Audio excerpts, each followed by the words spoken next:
बानी जल ढारे एहो भौजाई, चाहे काथी काथी द हमके बताई।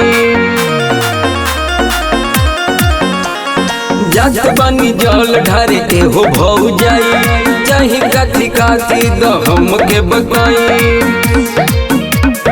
भैया नाइले त काहे खातिर डूबल बारू फिकर में।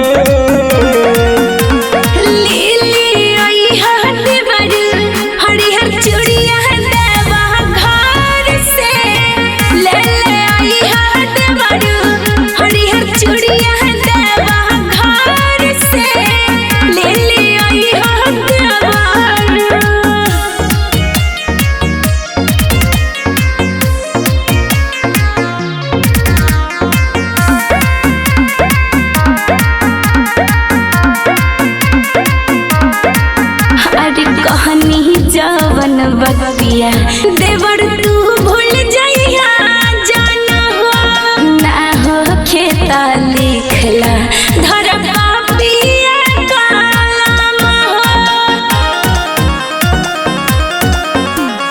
ना हो भोगी बतिया हम नहीं भुलाइब हो। हम अपना भतीजा खातिर मेरा माला ले आइब हो। रखा भरोसा भौजी तू तो हमारा ऊपर हो। ले आई हाथ बरू हरिहर चूड़िया देवा घर से।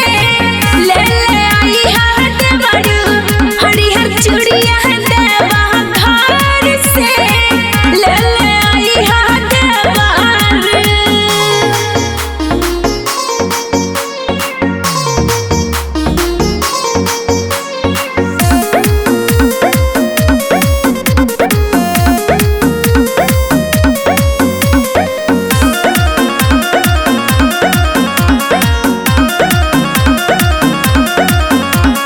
सुनले बानी होला शंख बोला वही जग नामी हो।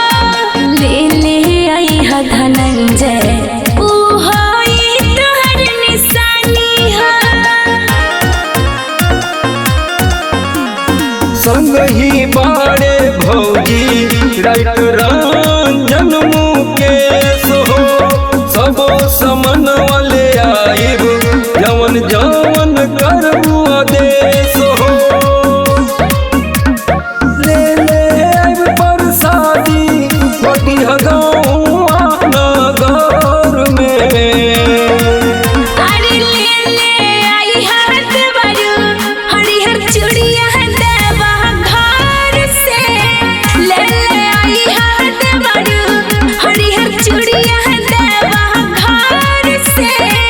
ले आई हाथ बरू बुझला।